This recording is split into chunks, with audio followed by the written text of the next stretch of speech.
कार्यवाहक governor general. इसके time की महत्वपूर्ण घटना कौन सी बताई थी? हाँ, प्रथम सैनिक विद्रोह।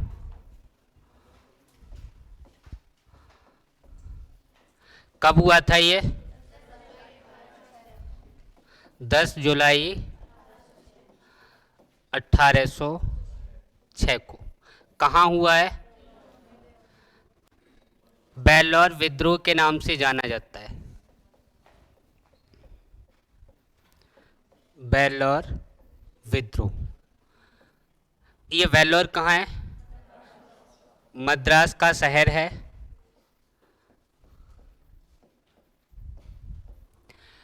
ये प्रथम सैनिक विद्रोह या जिसको हम वेल्लोर विद्रोह के नाम से जानते हैं, इसका कारण क्या है, क्यों हुआ है? वेल्लोर विद्रोह का कारण क्या था? देखो, विद्रोह कौन कर रहा है? सैनिक। समस्या किसकी होगी? सैनिकों की। और सैनिकों की यहाँ पे समस्याएं क्या थी? इसमें जो सैनिक थे हिंदू होंगे ज़्यादा संख्या में है, और दूसरे कौन है? मुस्लिम। ये हिंदू और मुस्लिम जो सैनिक हैं ये दोनों ही नाराज हैं, दोनों के अंदर आक्रोश है। आक्रोश का कारण क्या है? इनके लिए जो जातीय चिन्ह हैं या धार्मिक चिन्ह हैं उनको लगाने पर रोक लगा दी।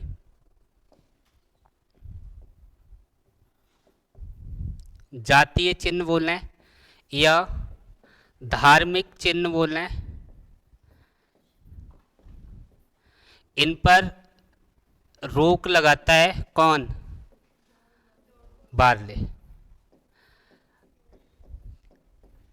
अब ये जातीय चिन्ह क्या थे? जो हिंदू सैनिक थे, पगड़ी बांधना, तुर्रा लगाना, तिलक लगाना,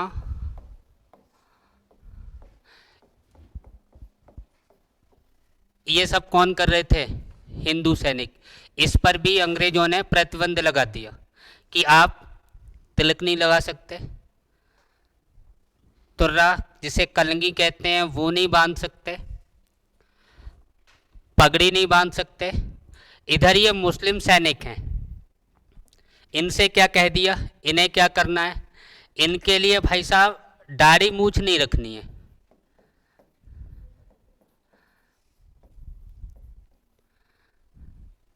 दाढ़ी मूछ पर प्रतिबंध लगा दिया। हिंदू सैनिक क्यों नाराज हैं? क्योंकि उनके जो धार्मिक चिन्ह हैं उन पर रोक लगा दी। मुस्लिम क्यों नाराज हैं? क्योंकि मौलवी ये दाढ़ी रखेंगे। अब दाढ़ी है, मूछ है, उन पर प्रतिबंध लगा दिया, ये भी लोग नाराज हो गए। अब देखो, इन्होंने एक नई व्यवस्था ये लेके आए। इन्होंने कहा ये पगड़ी बांधना बंद करो, दाढ़ी रखाना बंद करो, और इसकी जगह आपको एक जो हेलमेट बोलते हैं ना, ये जो लगाते थे वो हैट लगाते थे, और इन्होंने इनके स्थान पर क्या अनिवार्य कर दिया? हैट लगाना अनिवार्य कर दिया। अनिवार्य कर दिया कि सभी को हैट लगाना है जो युद्ध में, लड़ाई में आपके काम आए।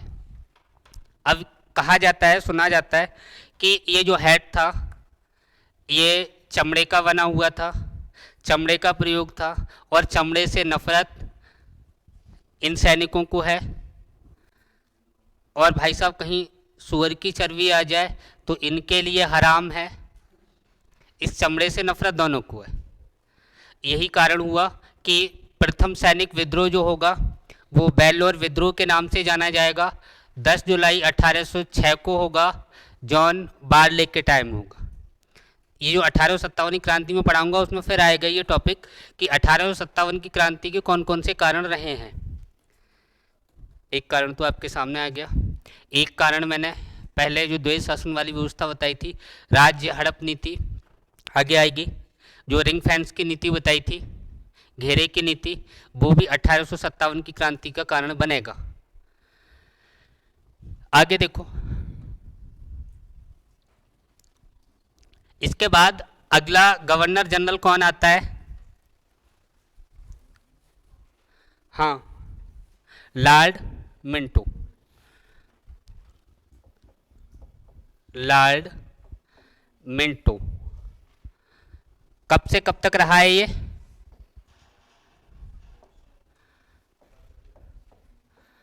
1807 से 13 तक। अब इसके टाइम कौन कौन से ऐसे काम हुए, कौन कौन सी घटनाएं हो रही हैं? सबसे महत्वपूर्ण घटना, ध्यान रखना इसको, 1809 में पंजाब के महाराजा या पंजाब के शासक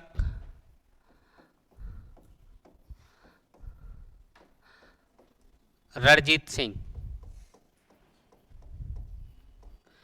के साथ कौन सी संधि हुई है? अमृतसर की संधि।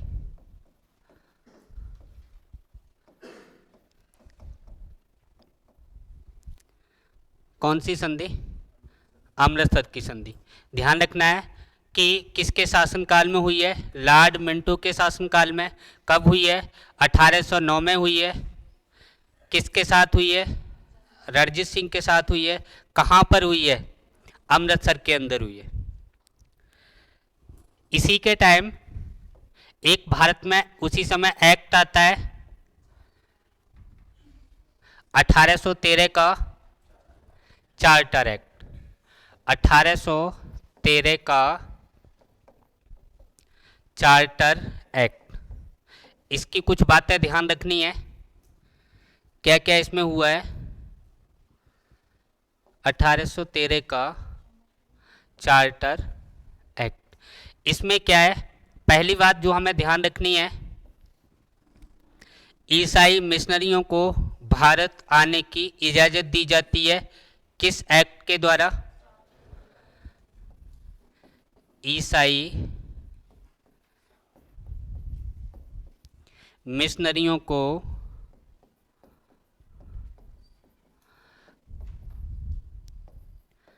भारत आने की इजाज़त दी जाती है।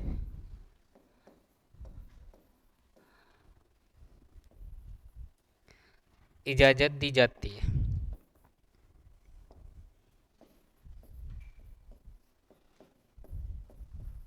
अब ये ईसाई मिशनरी जो आ रही है, इसका काम क्या है? ईसाई धर्म का प्रचार करना। जो लोग ईसाई धर्म को अपनाएं, ईसाई धर्म को अपनाने के लिए प्रेरित करना, ईसाई धर्म में अन्य धर्मों को परिवर्तित करवाना, ये किसका काम होगा? ये जो ईसाई मिशनरी आई है, इसका भाई साहब हेड ऑफिस, हेड क्वार्टर बना दिया। और हेड क्वार्टर कहाँ बना दिया? कलकत्ता के अंदर। ईसाई मिशनरी आई, उसका हेड क्वार्टर कहाँ बना दिया? कलकत्ता में। दूसरी एक बात और ध्यान रखनी है, पहली बार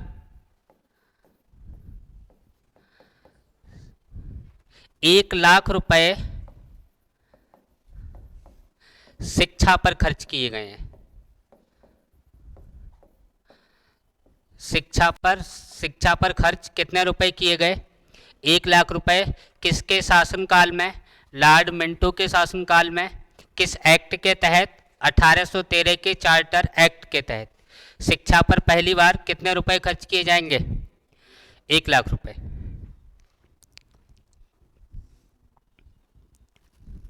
और कोई ज़रूरी बात है नहीं, एक दो बात है उसको और बता दे रहा हूँ। इसी एक्ट के द्वारा जो कंपनी का एकाधिकार है, कंपनी के एकाधिकार में कमी की गई। कंपनी के एकाधिकार में कमी की गई। और ये कंपनी का प्रशासनिक एकाधिकार, प्रशासनिक एकाधिकार पुनः कितने वर्ष को बढ़ा दिया? 20 वर्ष के लिए बढ़ा दिया।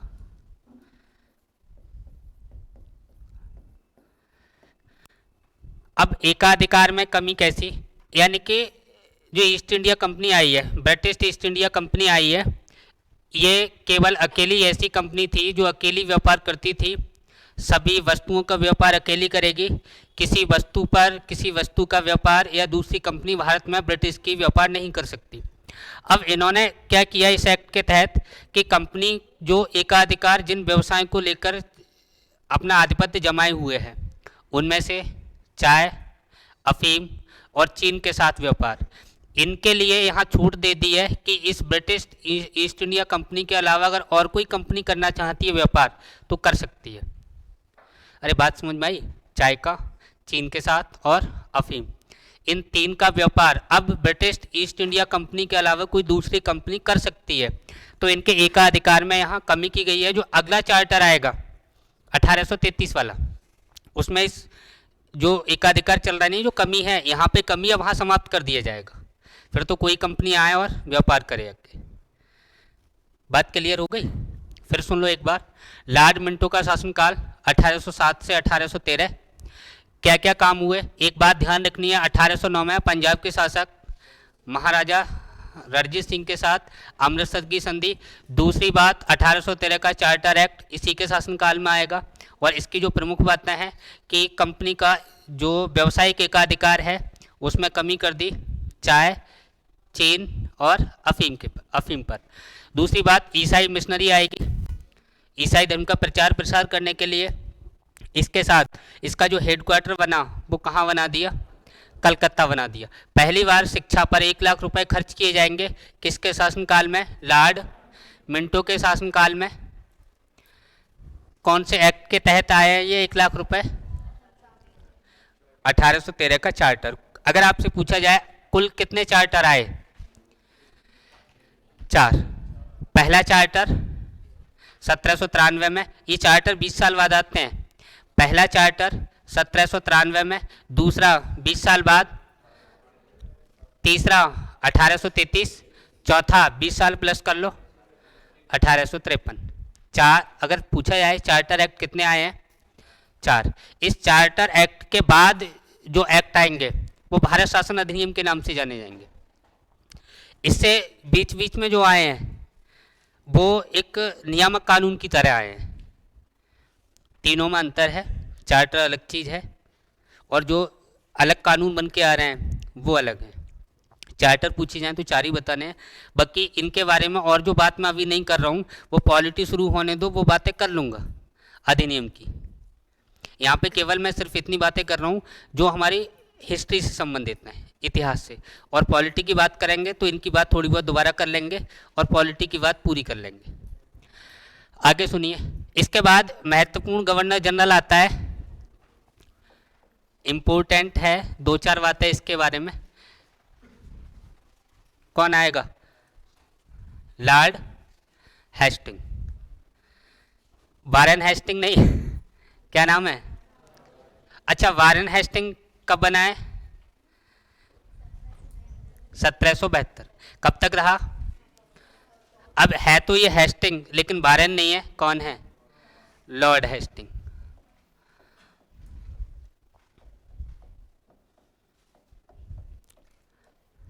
अच्छा खासा शासनकाल रहा है, 1813 से 1823 तक। लॉर्ड हेस्टिंग का शासनकाल 1813 से 1823 तक रहा है।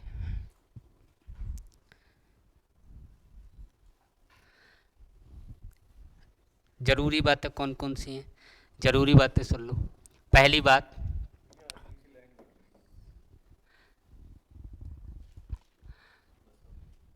जरूरी बात सुनो, पिंडारियों का दमन। पिंडारियों का दमन किसके शासनकाल में हुआ? लॉर्ड हेस्टिंग के शासनकाल में। दूसरी बात, तृतीय मराठा युद्ध किसके शासनकाल में हो रहा है? लॉर्ड हेस्टिंग के शासनकाल में। कब से कब तक हुआ है? 1817 से 18 तक, 1817 से 18 तक कौन सा? तृतीय, या इसको आंग्ल मराठा युद्ध के नाम से भी जानते हैं, आंग्ल मराठा युद्ध, ऐसे लिख लो, तृतीय आंग्ल मराठा युद्ध। अरे मराठा समझ में आ रहा है, पराठा तो नहीं आ रहा है समझ में? खा के आए होगे, खाओ कोई बात ना।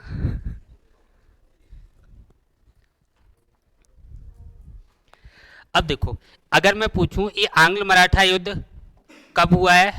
1817-18 में। किसके शासनकाल में? लॉर्ड हेस्टिंग के शासनकाल में। और महत्वपूर्ण बात, ये यहाँ पे जो पेशवा होगा बाजीराव द्वितीय, ये आत्मसमर्पण कर देगा। इस युद्ध में पेशवा बाजीराव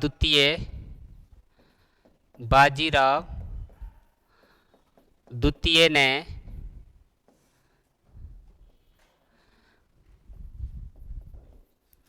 आत्मसमर्पण कर दिया।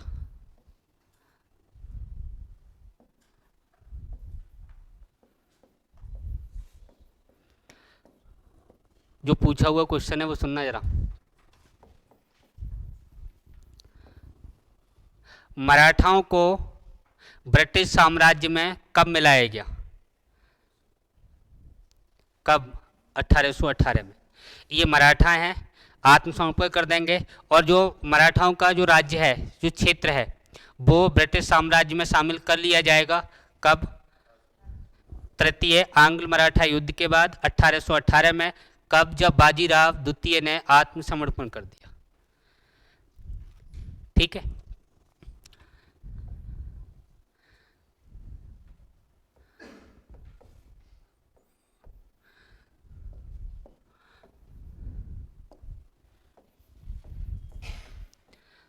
मराठा राज्य को तृतीय आंग्ल मराठा युद्ध के बाद ब्रिटिश साम्राज्य में मिला लिया गया।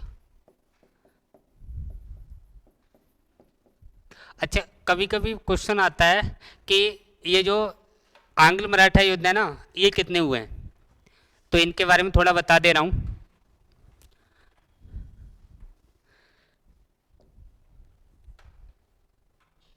आंग्ल मराठा युद्ध,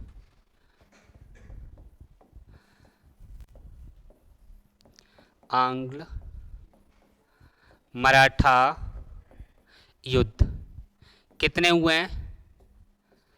3। आंग्ल मराठा युद्ध कितने हुए हैं? 3। कब कब हुए हैं? किस किस के शासनकाल में हुए हैं? क्यों भाई? 1775 से कब तक? अरे बताओ। 82 तक, 1782। किसका शासनकाल होगा यहाँ पे? अरे 1772 में कौन बना शासक? गवर्नर जनरल कौन बना? 72-74 में वारेन हेस्टिंग। तो यहाँ पे गवर्नर जनरल कौन है? Warren Hasting.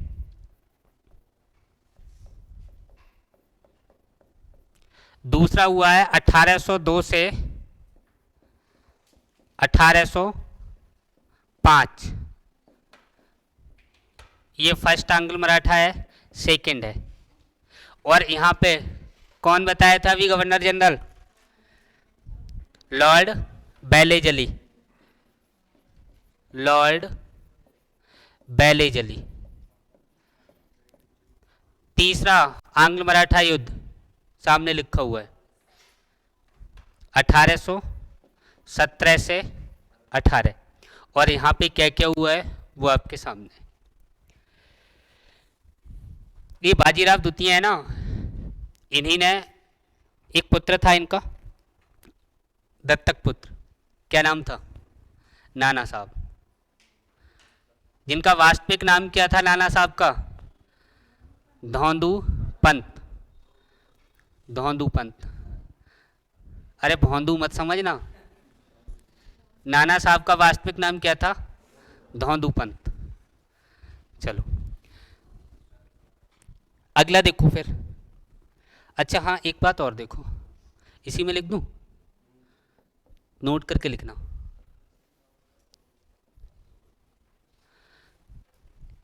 काश्तकारी अधिनियम किसके शासनकाल में आया है? लॉर्ड हेस्टिंग के शासनकाल में। लिख लो इसको। 1822 का काश्तकारी अधिनियम, 1822 का काश्तकारी अधिनियम लॉर्ड हेस्टिंग के समय लागू हुआ। हेस्टिंग के समय लागू हुआ। अब देखो, अभी हमने पढ़ा पीछे जो गवर्नर जनरल थे, एक तो हमने पढ़ा था कॉर्नवालिस, स्थायी बंदोबस्त शुरू करने वाला। इसके बाद मैंने आपको बताया था रैयतवाड़ी व्यवस्था, कौन लेके आया था? Thomas Munro. इसके बाद एक और व्यवस्था बताई थी, महालवाड़ी व्यवस्था, कौन लेके आया था? हॉल्ट मैकेंजी ने लागू की थी। अब देखो, फिर वो व्यवस्थाएं हैं, बंदोबस्त हैं, फिर ये क्या है? ये कुछ नहीं है। एक बात ध्यान रखना कि जो रैयतवाड़ी व्यवस्था है, रैयत का अर्थ मैंने क्या बताया था? किसान। इन्होंने ये व्यवस्था लागू कर दी कि अब 20 साल से कोई मतलब नहीं है, 5 साल से कोई मतलब नहीं है, गांव के मुखिया से कोई मतलब नहीं है। जो रैयतवाड़ी व्यवस्था थी उसमें थोड़ी परिवर्तन किया गया है, बदलाव किया गया। और रैयतवाड़ी व्यवस्था में इन्होंने कहा कि जो किसान नियमित रूप से राजस्व जमा कर देगा, ये भूमि उसी को अनिश्चित काल के लिए दे दी जाएगी। आप हर साल जमा करो, हर साल ये भूमि आपकी रहेगी। आप मर गए तो आपके बच्चों की रहेगी, आपके बच्चे मर गए तो नाती की रहेगी। वंशानुगत कर दिया है। अब ना ये 20 साल वाला हिसाब है, ना 5 साल वाला हिसाब है। यानी कि जो रैयत के लिए जो जागीर थी, भूमि थी, वो वंशानुगत कर दी गई है। किस अधिनियम के तहत? 1822 का काश्तकारी अधिनियम के तहत। अरे बात क्लियर हो गई? इस अधिनियम में क्या है? 3 व्यवस्थाएं मैंने बताई, किस किस ने लागू की, कब कब लागू की, वो ध्यान रखना, बहुत पूछी जाती है। दूसरी बात, ये अधिनियम आया, ये क्या कह रहा है? ये कह रहा है, ये बात कर रहा है रैयत की, ये बात कर रहा है किसानों की, कि जो किसान हैं उन किसानों के लिए अगर वो नियमित जो राजस्व है उसको, या जो टैक्स है उसको देते रहें, तो उनसे ज़मीन भविष्य में कभी नहीं ली जाएगी। वो मर जाएंगे तो उनके बच्चों को दे दी जाएगी, बच्चे देते रहें। इस व्यवस्था को किस नाम से जाना गया? काश्तकारी अधिनियम। अगला देखो, दूसरा आता है लॉर्ड एमहर्स्ट।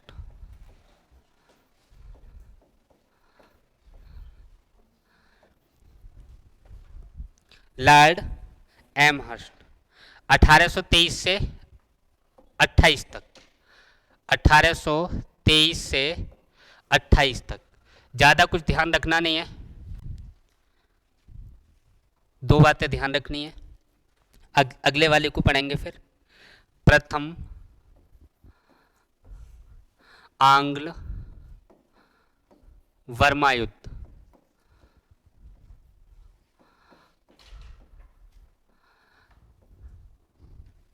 ये आंग्ल वर्मा युद्ध प्रथम 1824 से 26 के बीच लड़ा गया, 1824 से 26 के बीच। एक काम और हुआ है, प्रथम आंग्ल बर्मा युद्ध के समय एक विद्रोह हुआ है। कौन सा? बैरकपुर छावनी में सैनिक विद्रोह, ध्यान रखना है। बैरकपुर छावनी में बैरकपुर छावनी में सैनिक विद्रोह कब हुआ है? 1824 में। दो ही बातें ध्यान रखनी है, ज़्यादा कुछ है नहीं इसके बारे में। इससे जो अगला आएगा वेरी वेरी इंपॉर्टेंट।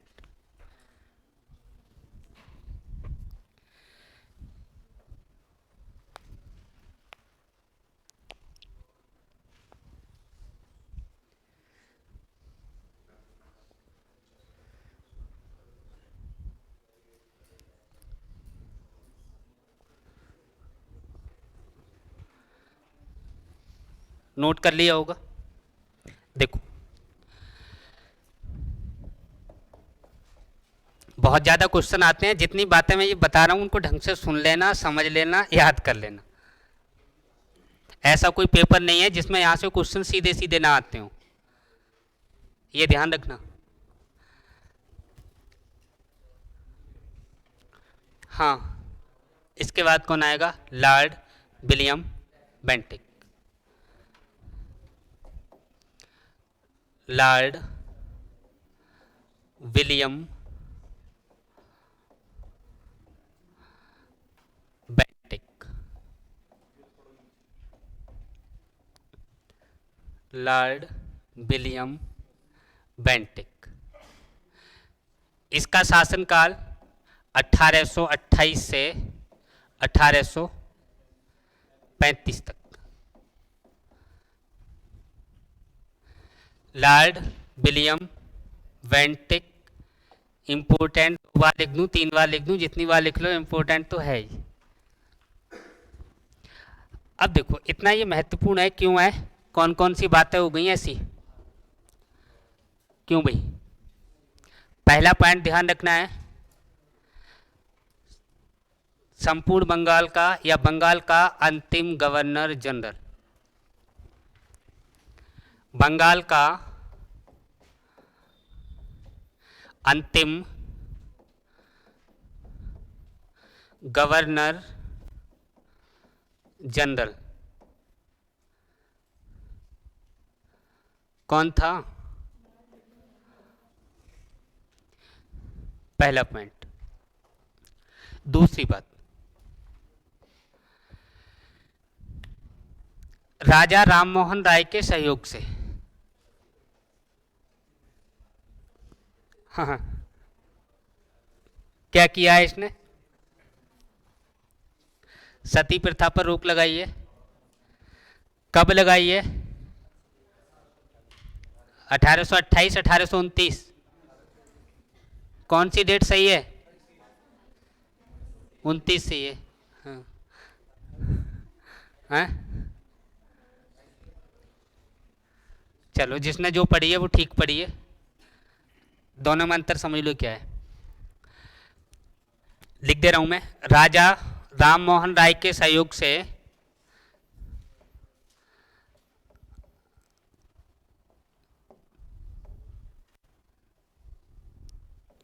राजा राम मोहन राय के सहयोग से इसने इसने किसने? विलियम बेंटिक ने 1828 में बंगाल में 1828 में बंगाल में सती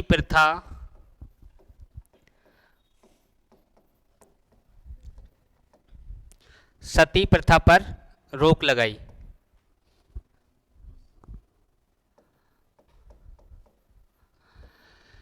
कहाँ? दूसरी बात, 1829 में, हाँ, कहाँ? भारत में। और 1828 में, ध्यान से सुनो, संपूर्ण बंगाल।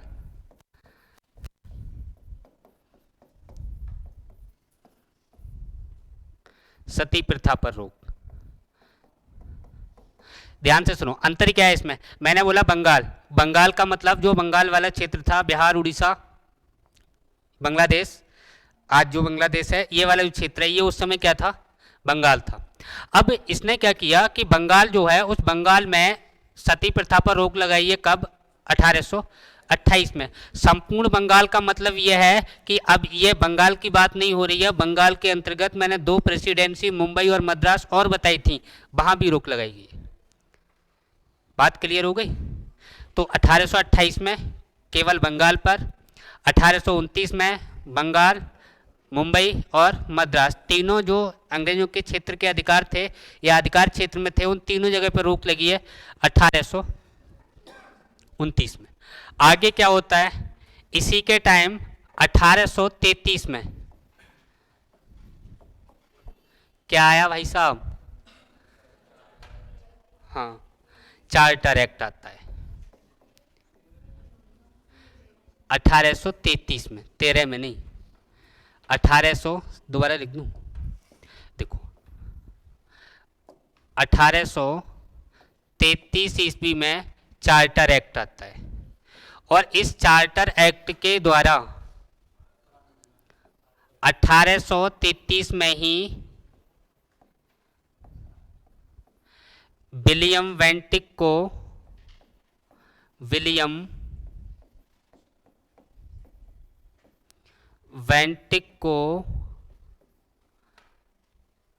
भारत का प्रथम गवर्नर जनरल नियुक्त कर दिया जाता है। किसे बना दिया? हाँ, 1833 में विलियम वेंटिक को भारत का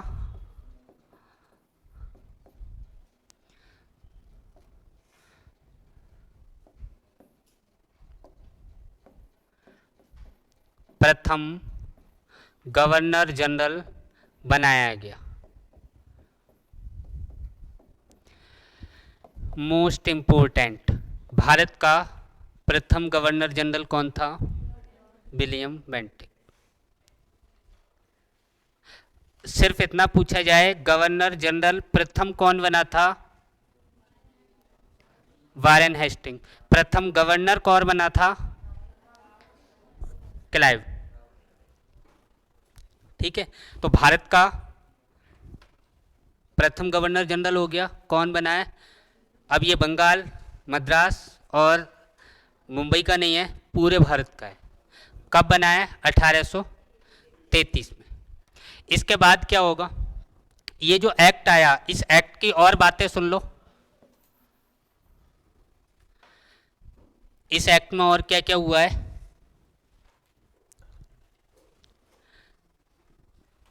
कलकत्ता में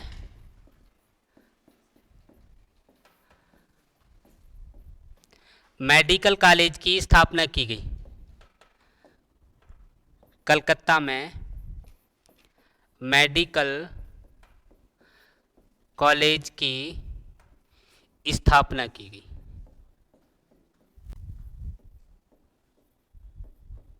फोर्ट विलियम कॉलेज की स्थापना कब हुई है? 1800 में, लॉर्ड बेलेजली के टाइम, जिसे बोर्ड ऑफ डायरेक्टर के दबाव के कारण 1802 में बंद करना पड़ा है। दूसरा कॉलेज फिर खुला है, कौन सा? Calcutta medical college. इसके बाद आगे फिर कॉलेज खुलेंगे। एक यूनिवर्सिटी आती है जो 1857 वाली, 3 यूनिवर्सिटी हैं, बहुत पूछी जाती हैं। इसी जो 1833 का चार्टर आया, यहाँ पे एक व्यक्ति आया है। कौन व्यक्ति? Lord Macaulay. कौन व्यक्ति है? Lord Macaulay.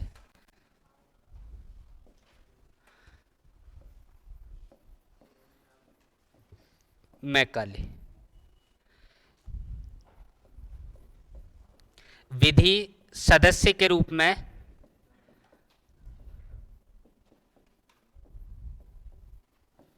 भारत आया है।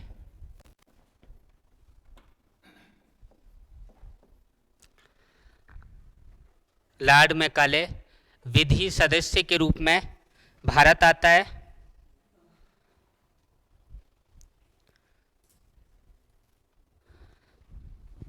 ठीक है। यह प्रथम विधि आयोग कब बना?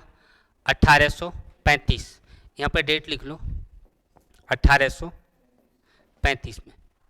यानी कि या ऐसे लिख दूं इसको, 1835 में प्रथम विधि आयोग बना।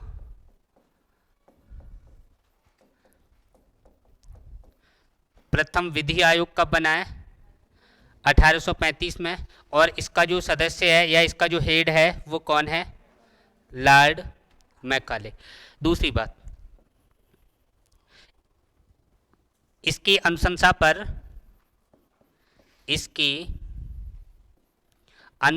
पर क्या किया गया? भारत में शिक्षा का माध्यम अंग्रेजी बनाया गया। भारत में शिक्षा का माध्यम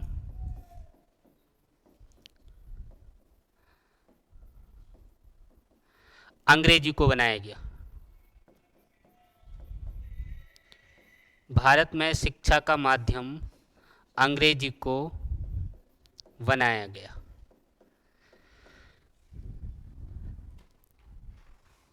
जो अंग्रेजी शिक्षा का माध्यम कब बनी? 1835 में।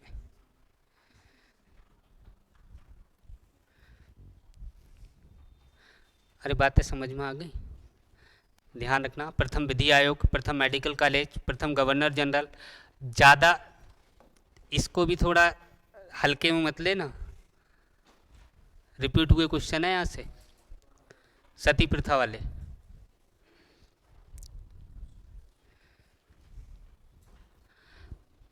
देखो, सती प्रथा, इसके साथ दो तीन बातें और लिख लो। कहाँ कहाँ रोक लगाई है? ठगी प्रथा, नरबली और ठगी प्रथा, नरबली, ठगी प्रथा और कन्या वध निषेध।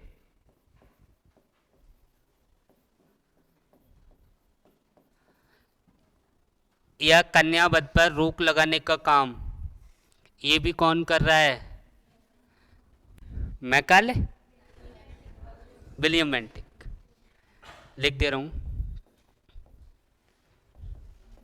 विलियम वेंटिक।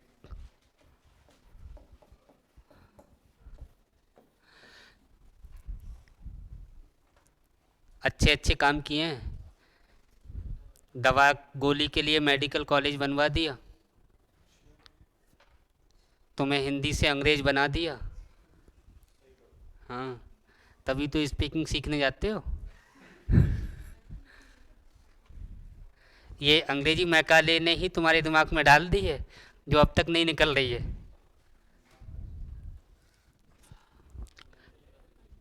आगे सुनो। अच्छा, एक दो पॉइंट और देखो, अभी इंपॉर्टेंट बातें लिखा रहा हूं। हाँ, भारतीय प्रेस का मुक्तिदाता किसे कहा जाता है? भारतीय प्रेस का मुक्तिदाता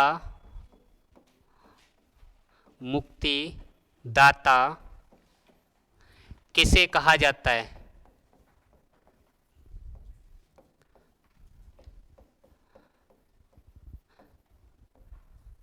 चार्ल्स मेटकॉफ। Charles Metcalfe.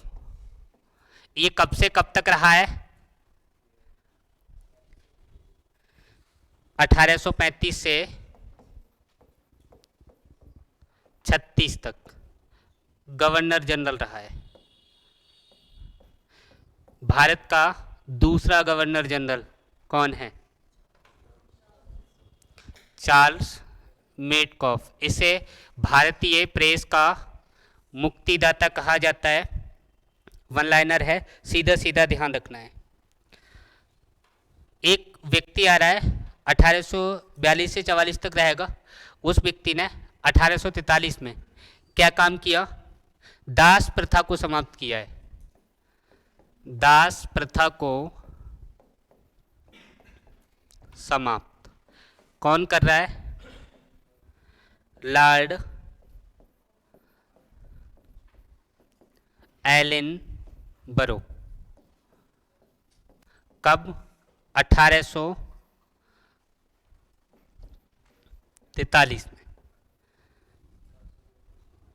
दास प्रथा को समाप्त या दास प्रथा पर रोक लगाने वाला कौन है? लॉर्ड एलन बरो। भारतीय प्रेस का मुक्तिदाता किसे कहा जाता है? Charles Metcalfe. अरे सीधी सीधी बातें ध्यान रह जाएंगी नहीं?